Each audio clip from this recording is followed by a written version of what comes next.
قلت لكم خبيره زوينه. وليد الركراكي كيوفي بالعهد ديالو، كيضم 4 لاعبه من المنتخب اللي قل من 20 سنه للائحه الموسعه للمنتخب الوطني المغربي للتربص القادم. شوف اللعابه اللي نادى عليهم لعابه كانوا متالقين في كاس العالم للشباب.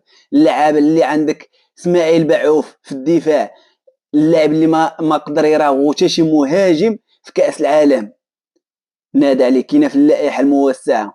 وكاين اللاعب ديال اتحاد توارقه، اللاعب اللي بهر جميع الحاضرين في كاس العالم للشباب، فؤاد الزهواني. تبارك الله ما شاء الله، كان سوبر في كاس العالم للشباب. اليوم كنشوفوه حاضر في اللائحه الموسعه. وعندنا في الاطاك، عندنا في الهجوم، عندنا عثمان معمة حاضر حتى هو في اللائحه الموسعه ديال وليد الركراكي.